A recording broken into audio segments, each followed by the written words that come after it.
आज के लेक्चर्स के अंदर में हम लोग जो पढ़ने वाले हैं वो है मैथ फंक्शन के बारे में। मैथ फंक्शन के अंदर में add, subtraction, multiplication, division, mod, negative, increment, decrement, absolute values, ये सारा कुछ हम लोग इस लेक्चर्स के अंदर में पढ़ने वाले हैं। यूजुअली ये जो ऑपरेशंस है वो हमको उस वक्त काम आता है जिस वक्त हमको कोई कैलकुलेशन करना होता है पर्टिकुलर एक इनपुट को लेकर। जैसे कि मान लो कुछ इनपुट आ रहा है और उसको कैलकुलेट करके किसी और जगह पर सेव करना है या फिर किसी और को रेफरेंस के तौर पे भेजना है, तो हम इन सारे फंक्शंस का कैलकुलेशंस के अंदर में यूज़ करते हैं। पहला है एडिशन। हम एक एग्जांपल लेते हैं, हम एक सेंसर लेंगे, सेंसर के आउटपुट में एक काउंटर लगाएंगे और काउंटर से जनरेट हुआ काउंट हम एडिशन, सब्ट्रैक्शन और मल्टीप्लिकेशन करेंगे। तो हम सबसे पहले एक एनो ले लेते हैं और इसको दे देते हैं हम S1 सेंसर, और इसी के सीरीज में एक लगा देते हैं काउंटर जो कि अप काउंटर होगा।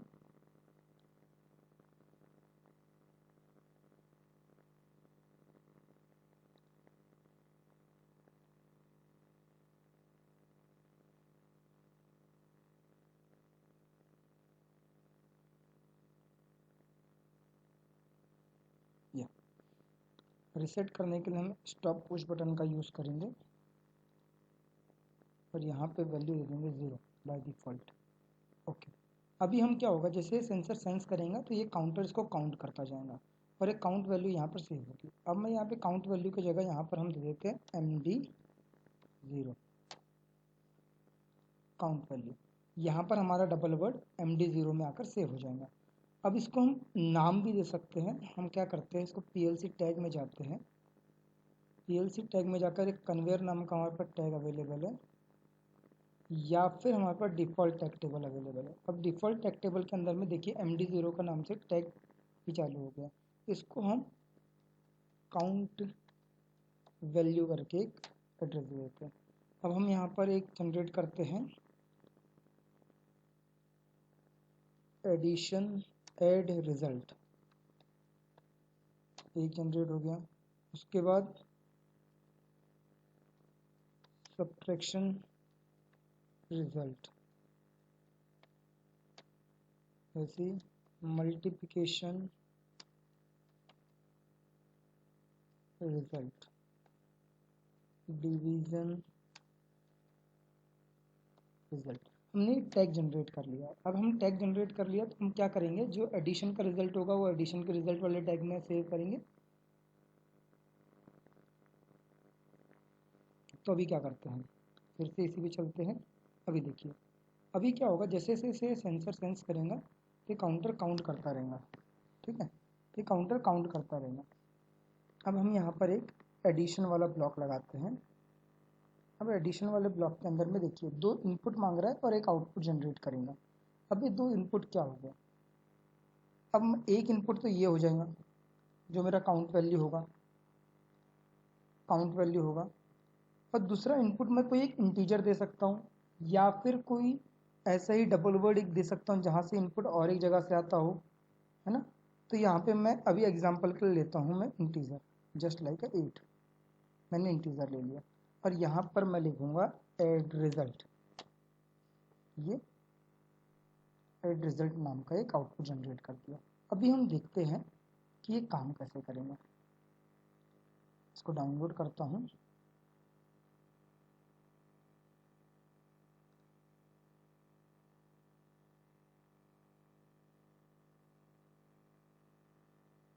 इसको मॉनिटर करेंगे भी।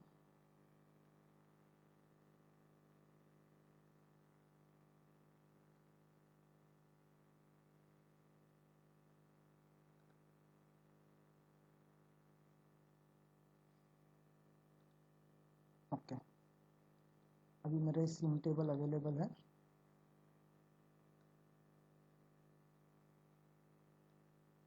अभी यहाँ पर आप जब देखेंगे तो मेरे पास यहाँ पे कुछ भी अवेलेबल नहीं है, मतलब यहाँ पे 0 है।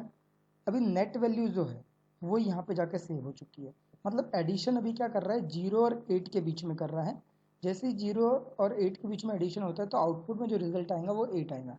अब जैसे जैसे मैं सेंसर को सेंस करवाऊंगा और एक काउंटर काउंट करना स्टार्ट करेगा, वैसे वैसे मेरा एडिशन फंक्शन परफॉर्म होगा और यहाँ पे वैल्यूज इंक्रीज होती जाएंगी। ठीक है, तो अभी हम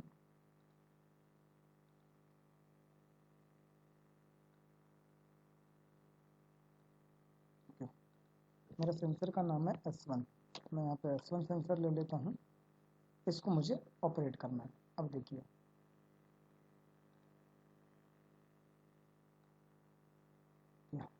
अभी देखिए इसमें जैसे इसमें सेंसर को सेंस करवाऊंगा, देखो मैंने एक बार सेंस कराया। अब देखिए काउंटर ने काउंट किया 1, वो ट्रांसफर हुआ मेरे यहाँ पर। अब 8 + 1 हो गया 9। वैसे वैसे जैसे मैं सेंसर को सेंस कराता जाऊंगा वैल्यू इंक्रीज होती जाएंगी। आप देख सकते हैं तो मेरी काउंटर की वैल्यू हो गई है 5, 5 + 8 13, यह काउंट में सेव हो गई है। इसी तरीके से हम लोग सब्ट्रैक्शन का भी यूज़ कर सकते हैं। तो मैं यहाँ पर एक और लैग ले लेता हूँ जिसके अंदर हम लोग सब्ट्रैक्शन ब्लॉक का यूज़ करेंगे।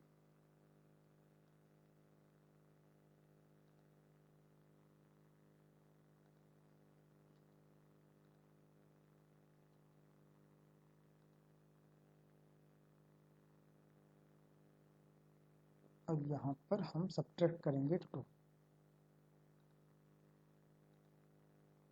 और यहाँ पर सेव होगा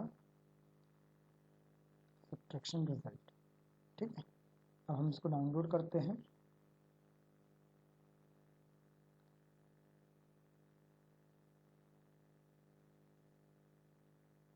देखिए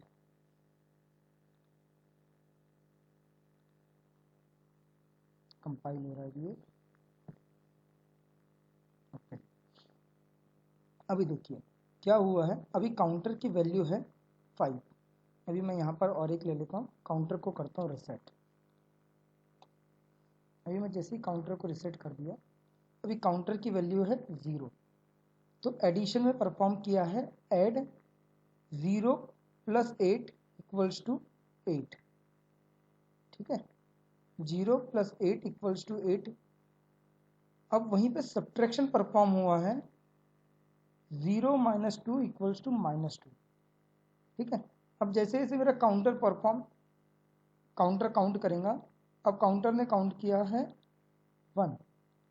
अब देखिए 8 + 1 9, 1 - 2 -1। ऐसे ही अब देखिए जैसे ही काउंटर की वैल्यू 2 हुई तो एडिशन के 10 हो गया और 2 - 2 हो गया 0। अब ये 3, तो ये देखिए 4 - 2 2। ये हो गया एडिशन सब्ट्रैक्शन का फंक्शन। इसी तरीके से हम लोग देख सकते हैं मल्टीप्लिकेशन और डिवीजन।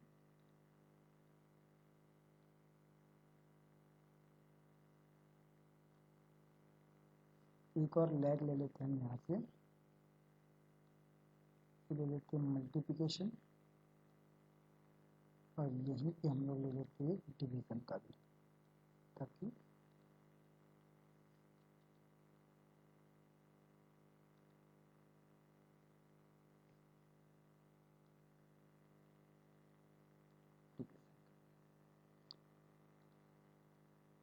फर्स्ट वैल्यू सेम रहेंगी, काउंट वैल्यू भी रहेंगी दोनों में। इसमें रहेंगी मल रिजल्ट, इसमें रहेगा डिवीजन रिजल्ट। ओके, अब मैं मल्टीप्लिकेशन करता हूँ 5 से और डिवाइड करूँगा मैं 2 से। ये हो गया मेरा प्रोग्राम रेडी, इसको मैं डाउनलोड कर देता हूँ।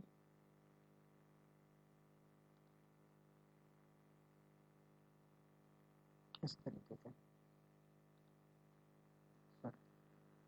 या अभी हमारा काउंट वैल्यू है 4। इसको मैं रिसेट करके इसको 0 कर देता हूँ पहले, ताकि हमको इजीली समझ में आए। अभी देखिए मेरा एडिशन हम लोगों ने देख चुका है, हम सब्ट्रैक्शन, अब मल्टीप्लिकेशन और डिवीजन देखते हैं। अभी देखिए जैसे जैसे काउंट वैल्यू बढ़ेगा तो हमको काउंट वैल्यू यहाँ पर दिखाई देगा। तो अभी जैसे जैसे सेंसर सेंस करेगा तो काउंटर काउंट करता जाएगा, और जैसे जैसे काउंटर काउंट करेगा तो ये मल्टीप्लिकेशन के फंक्शंस के थ्रू ये 5 के साथ मल्टीप्लाई करेगा। अभी हम देखते हैं काउंटर की वैल्यू है 0 और हम इसको 5 से मल्टीप्लाई करेंगे। जैसे हम सेंसर को सेंस कराते हैं, देखिए अब जैसे ही सेंसर ने सेंस किया, काउंटर ने काउंट किया 1 और वो मल्टीप्लाई हुआ 5 से, और काउंट वैल्यू अब देखिए 5 है। और वही चीज़ अगर से मैं डिवीज़न के साथ देखता हूँ तो 1 डिवाइडेड बाई 2, अब 1 डिवीज़न के केस में 1 इज़ लेस देन 2 है, तो आउटपुट जो है वो 0 है। अब जैसे ही मैं इसको और एक बार सेंस कराऊंगा सेंसर को, तो 2 इंटू 5 हो गया 10, पर 2 डिवाइडेड बाय 2 हो गया 1। इस तरीके से एडिशन, सब्ट्रैक्शन, मल्टीप्लिकेशन और डिवीज़न हम प्रोग्राम के अंदर में जब भी कैलकुलेट करने जाते हैं कोई आउटपुट को, तो हम इस तरीके से कैलकुलेट कर सकते हैं डेटा को, चाहे हम आ रहा हो सेंसर से आ रहा हो, चाहे वो एनकोडर से आ रहा हो, लिमिट स्विच से आ रहा हो, या फिर प्रेशर स्विच से आ रहा हो। तो होप आपको ये समझा होगा। मिलते हैं नेक्स्ट लेक्चर्स के अंदर में, तब तक के बाय बाय।